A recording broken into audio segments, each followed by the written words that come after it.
Turbocharger এবং সুপারচার্জারের কাজ হচ্ছে এটা হলো যে এয়ারের পরিমাণটা ইনটেক ম্যানিফোল্ডের ভিতরে যেই সময়ের ভিতরে যাওয়ার কথা ছিল এবং যেই পরিমাণ যাওয়ার কথা ছিল তার বেশি নির্ধারণ করার জন্য। যেমন মনে করেন যে একটা সময়ের যাওয়ার কথা ছিল তার একটু তাড়াতাড়ি বাতাসটা প্রবেশ করবে এবং যতটুকু প্রবেশ করার কথা ছিল তার চেয়ে একটু বেশি পরিমাণে প্রবেশ করবে। এটাই হলো টার্বোচার্জার এবং সুপারচার্জারের কাজ। এবার আমরা আসি, তারপরে এইটার পরে এই কাজ সম্পূর্ণ করার পরে কিন্তু এই এক্সজস্ট গ্যাসটা এই এক্সজস্ট ম্যানিফোল্ড দিয়ে পাইপ দিয়ে বের হয়ে যাবে। তারপরে চলে আসি, এখানে আসো আমরা দেখি, এই যে এখানে এটা হচ্ছে ব্রেক বুস্টার, এটা অনেকে সার্ভো বলে, ব্রেক বুস্টার।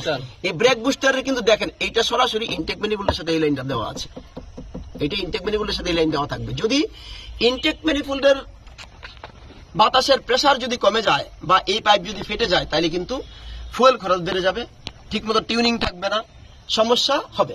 সুতরাং এই ব্রেক বুস্টারের ভিতরে দুটি বাল্ব আছে। কয়টি বাল্ব? দুটি বাল্ব আছে। দুটি বাল্বের ভিতরে একটা হচ্ছে এয়ার বাল্ব, একটা হচ্ছে পপেট বাল্ব। আমরা খেয়াল করি, এখানে চলে আসি আমরা। একটা হলো কি এটার ভিতরে এয়ার বাল্ব এবং পপেট বাল্ব আছে। এই এয়ার বাল্ব এবং পপেট বাল্বের কারণেই কিন্তু মূলত এটা কাজ করে। যখন বাল্ব নষ্ট হয়ে যাবে, যখন এটা পুরাটা নষ্ট হয়ে যাবে, তখন কিন্তু ব্রেক ধরবে না, অর্থাৎ ব্রেক ফেলের মতো হয়ে যাবে। যদি পুরাটা নষ্ট হয় তাহলে পুরো ব্রেক চার জায়গায় একসাথে ব্রেক ফেল হয়ে যাবে। সুতরাং এটা অবশ্যই আমাদের মাথায় রাখতে হবে। আর এটি হলো এবিএস মোটর, এই যেটা এন্টিলক ব্রেক সিস্টেম, যেটা এই এবিএস মোটর এখানে আছে।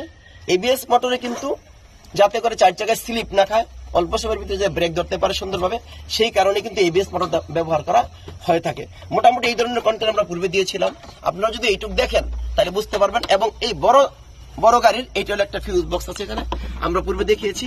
এবং এটা হলো ইনটেক ম্যানিফোল্ড, এটা ম্যাপ সেন্সর।